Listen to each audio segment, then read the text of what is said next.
Welcome back. This is this special video. If you're seeing this will be on Wednesday. Um, so hopefully you enjoy this one. This is something I've been looking forward to for a while. A lot of people have been talking about this box set that Scream Factory, Shout Factory came out with on October 13th. A lot of people got theirs on October 8th. Some of them got them on October 13th, and some of them are still waiting to get theirs. I'm doing this review just because, it's something that I thought was a really cool event to actually go through and talk about. Now, I've heard some of the discs that people are having issues with. So far, what I've watched, I've not having any issues. So maybe it's just a certain discs were defective, or that had problems or whatever. But anyway, as you can tell on the thumbnail, what this is, and so I've already if you follow me on Instagram or Facebook, I've already posted this. This is basically the front of the box set, and this is the first side, and this is the second side, and then you've got the top of the box, and then the bottom of the box is just basically all the companies and the ratings and stuff. Now, I've also posted the pictures of each individual movies up to part 8 so far on Instagram. So let me just say this much. The box set is astounding. A lot of people ordered theirs from Shout Factory and got the poster, and which that would have been really cool. But for myself, just being out of work and having surgery, paying $165 or whatever, $169, $179, whatever the price was, I just could not afford that at that time. So I pre-ordered mine on Amazon when I had the time and had the money, and got it for 120. It was 130. It was 139 or 133, something like 132, 133, and then they dropped the price 129 the date that my money had came out from the pre-order. This is the booklet. It's basically just the cover of the top part of the set, and it talks. Michael Gingold, who worked for Fangoria magazine, talks about every film, and I'm not going to go through every picture in here because that would take a lot of time. I'm just going to show you a couple from the first film. It basically has photos from each film, and there's a little bit of from part 2. Here, this was stuck on one of the sides. I don't know how well you can see that, but that's pretty much shows most of the special features. Now, a lot of the special features on the backs of each disc don't really tell you everything that's on there, but the collection was really awesome. I've actually flipped over the covers a couple of times. But this is the Friday the 13th. That's the reversible cover. And if you want to see the original cover is right there. So you have both covers, and the first Friday the 13th comes with 2 discs. Now, the first, I think it's the first 4 have new 4K scans from the original negative, and there's certain ones that actually have new features. Not every one of them have new features, but a majority of them do. But yeah, this is Friday the 13th, and it's quite possibly not my favorite of the series, but it's definitely up there in the top 3. And then you have Friday the 13th Part 2. Now this is the also reversible cover, and the original cover is right here. So now on this one there is a special podcast interview with Amy Steele, and she does do a commentary track on this, which is really interesting. I've already listened to it, and I've listened to the podcast, and it's definitely if people are reluctant to go down the route and to buy the new box set, because they have they have the old DVD from Crystal Lake to Manhattan, or they have the 8 set from on Blu-ray, or they have the other box set that came with the hockey mask. I'm telling you, this is definitely worth it. There's a lot of different things that are not available on any of those versions, and it's definitely worth the price. Now, if you don't have the money to buy that, I mean, maybe they'll release the bonus material disc, and that has the majority of the new special features. It's probably not. It's not going to have all the special features in every disc, but it's going to have the special bonus material that a lot of people, like for myself, were looking forward to seeing. Not only to seeing the slashed scenes from this one. Now, the slashed scenes on here do not have any sound, so. But to see the scenes that were cut out of the movie and to actually see them after almost 40 years, it was really great. And then part three, the original cover art is on the inside. I used this cover art. I thought it was really cool. And now this, the biggest thing new on this is, other than being a 4K from the original negative, it has a new 3D transfer. Now, I don't have a real 3D TV. I do have a Blu-ray 3D player, but I do not have a real 3D TV. So unfortunately, if I wanted to watch this, I can watch this in 2D, or I can watch the other Blu-ray with the red and blue glasses. Until I can get a real 3D TV, I'm perfectly fine with what I have. And when I do get a 3D TV and get the glasses, probably will more than likely enjoy the 3D a lot better. But Part 3 is a great film for what it is. I would, eventually I'd like to get a tabletop, a record player, and be able to get all of the soundtracks on vinyl. This is the original art for Part 4, the final chapter, which unfortunately was not the final chapter. And here's the flip side of the... Now this has some really great special features. There's nothing new added to this, but all the special features that were on the previous are on this. And Friday the 13th 4 is definitely in the top 3 as well. Now Part 5, there's two different copies.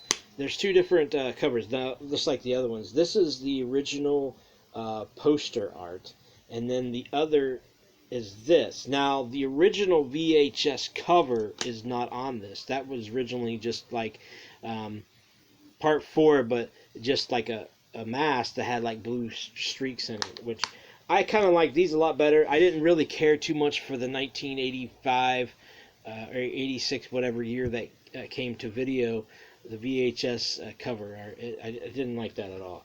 But Part 5, it does have a new commentary track with Melanie Kinnaman, Deborah Voorhees, and Tiffany Helm.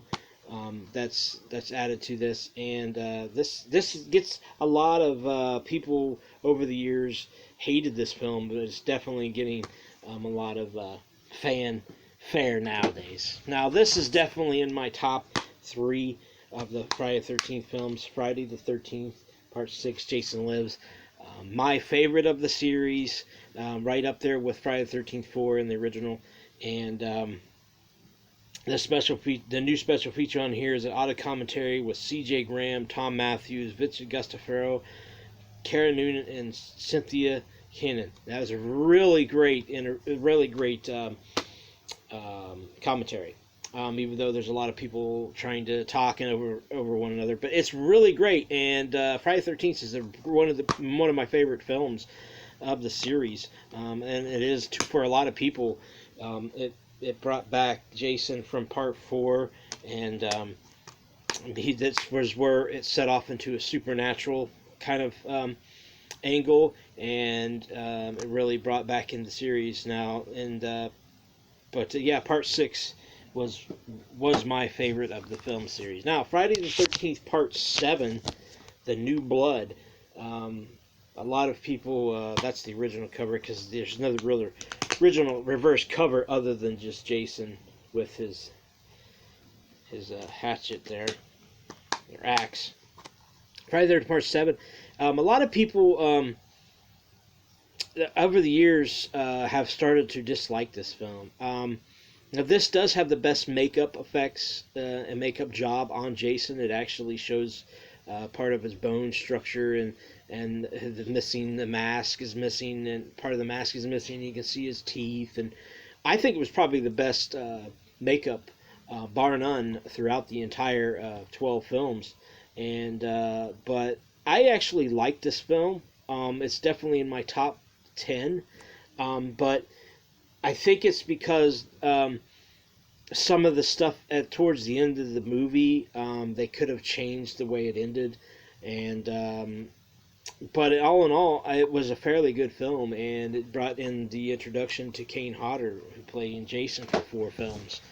Then we have Friday the 13th Part 8. Now, a lot of people have started to enjoy this film more over the years. I remember when I first saw it in 1990, because it came out in 89. It didn't come to video until 1990. When I originally saw it 30 years ago, I kind of liked it, really, to be honest with you, because it was I had already seen the first 7 at the time, and then seeing 8 in 1990, it was really cool because I didn't get to see another Friday the 13th until 1993. But and so, I like it, and as I got older, I kind of there's things about it I like, and there's things I don't like about it. I think if they're going to call it Jason Takes Manhattan, they should have actually went the long stretch, put in the money, and actually did it, instead of mainly just doing about 10 to maybe 15 minutes only in New York, and the rest being shown on a cruise boat, or and being filmed in Toledo. I understand they needed the budget restraints and all that, but it would have really, really great if they had just put in the money to do it, and then did just the last 30 to 40 minutes just all in Manhattan. Would have been really awesome. And then this is the inside of Friday the 13th Part 8, which is one of the great little scenes in the film where Jason goes to New York and sees a hockey mask that looks like him, because, New York having hockey and that. And then this is Jason Goes to Hell, the final Friday. This was the first Friday the 13th I saw in the theater, and I've seen it practically about 100 times, maybe close to 110. A little backstory: when I saw this is, like I said, August 13th of 1993. I saw it twice in the theater, and then when it came onto video where I lived, it was supposed to come out, I think it was like February or March of 94. It was supposed to come out at my local video store to rent, and it didn't, because we had a bad snowfall.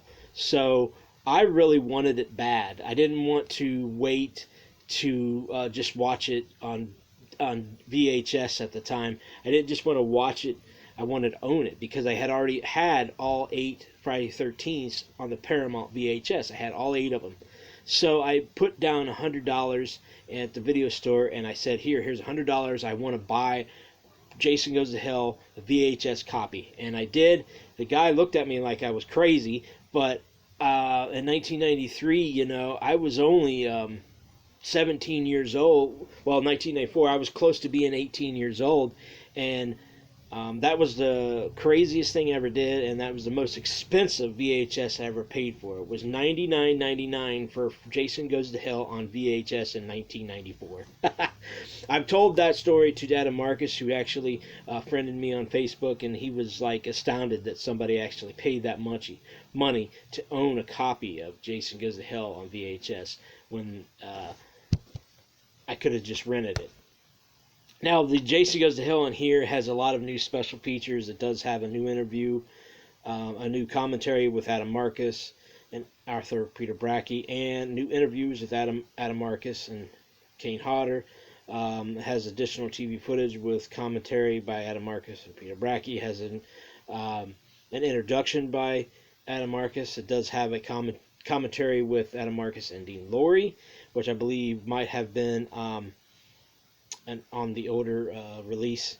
And it does have both unrated and rated. So, and what I thought was really cool is that this was the original poster art, where it said Jason Goes to Hell, the final Friday. Now, when they released it out on DVD before, they used this and they took off the Final Friday, which, you know, that's fine. But if they're gonna call it the Final Friday, they should just kept it like that. Even though they've already said the final chapter and then the final Friday, and neither one of them became to fruition to be in the ending. Now, when I saw this in the theater in '93, at the end of the film, I was actually crazed and find out that I had to wait 10 more years in 2003 to be actually see Freddy vs. Jason. But Jason Goes to Hell is definitely in my top 5.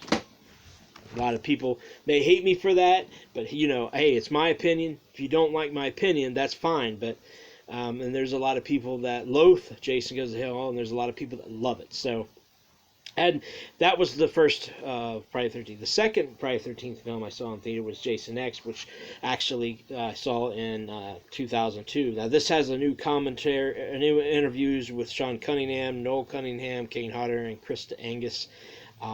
And Jason X, a lot of people like it and a lot of people dislike it. There's a lot of good things about it, and there's some things that, you know, could have been attempted better. But all in all, it's a great, fun film. I do know that prior to this, they had done a Hellraiser 4 that happened to have a scenes in space, and they did a Leprechaun in space. But, you know, Hellraiser was starting to lose its a lot of its fan base after 3, and then when 4 came out, they had so many problems releasing it. It just, a lot of fans didn't care for much for it.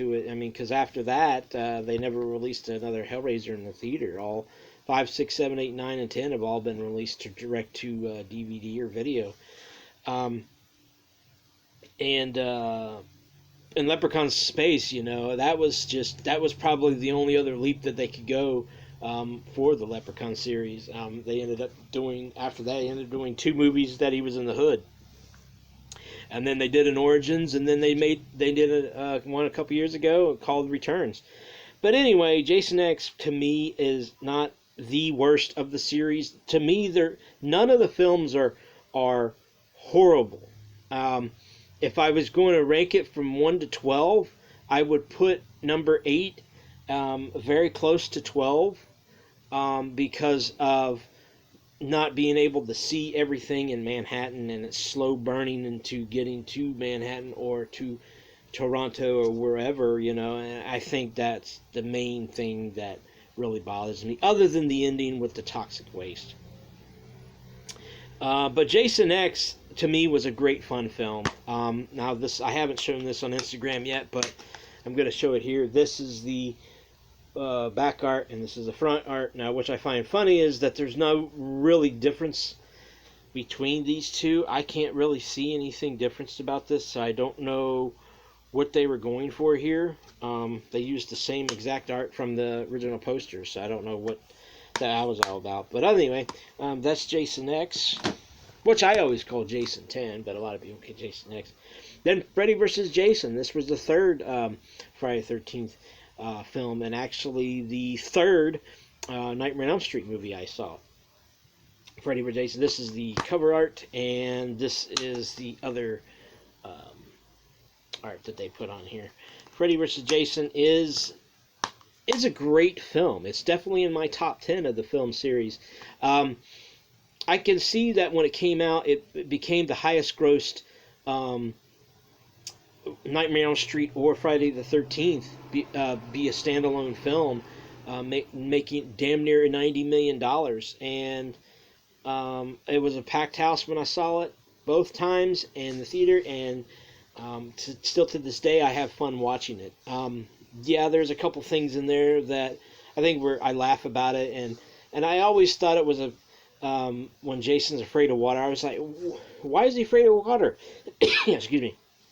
He never had any problems with the other films, but I think, to me, the only rational explanation I can actually come up with is saying that the reason why Jason is afraid of water is because Freddy uses his subconsciousness as a child, that as a child Jason was afraid of water. But, you know, other than that, it's not a bad film. I know a lot of people still crap up on this film and hate certain stuff about it, but I actually still love this film. And then the last of the film series, the fourth Friday the 13th film, is the Friday the 13th remake, reboot, whatever you want to call it. And this is the inside cover. Yeah, this happens to have been the last Friday the 13th and that's been released. It is now 11 years after this has came out, 12 years if you count the year it was actually made, because the movie was made in 2008. Even though people say it was 2009, that's fine because it came out in February 2009, but the movie was made in 2008. I'm sorry. So if you want to get technical, it's really been 12 years since we've actually seen a Friday the 13th being made. May not been 12 years since the last time we've seen one, but it's been 12 years since there's been a Friday the 13th film made.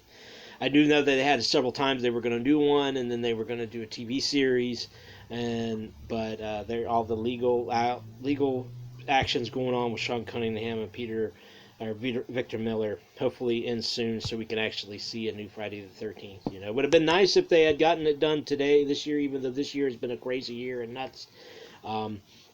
But we still have 2021, 2022. I mean, who knows what's going to happen. So I would love to see a Friday the 13th film. If you're counting Freddy vs. Jason, it would be the 13th film about Friday the 13th or Jason. In it, even though he was only in a couple of small scenes in the original, but it would be 13, the 13th, the part 13, which is, I can't wait to see that. I'm hoping in my mind, I hope it's not another remake, another reboot, a sequel to the remake. I hope it's good, whatever it is, and I hope it's excellent. But Friday the 13th to 2009, a lot of people have started to dislike this film. The only thing, and that this does both have the theatrical and the extended unrated cut, so but it's only one disc, unlike Jason Goes to Hell and the original Friday the 13th. But I really like this film for what Marcus Nispel did, he did a tremendous job when he remade Texas Chainsaw Massacre, and he did a great job doing this. And Derek Mears is definitely right up there with my favorite Jasons, Kane Hodder and Ted White and Richard Brooker and Steve Dash. Those guys knocked it out of the park. C.J. Graham did a great performance as Jason as well, and Tom Morgan did what he could. But in Ira Lehman, nothing against you, buddy, but you might be the first Jason, but it would have been nice to if had actually seen you in a Friday the 13th. And you did a great performance in the original movie, don't get me wrong, but I would love to see you play Jason later on in the series. But anyway, Derek Mears did a great performance in this. And basically, it's pretty much the first 4 films all in one film.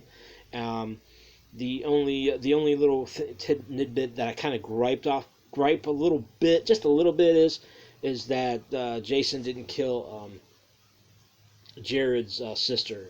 Jared, from Supernatural. He didn't kill, says he captured her. That's the only little tidbit I didn't like about it. The nudity didn't really bother me that much because, there's been a lot of nudity in all the other films. But the crazy kills was awesome, and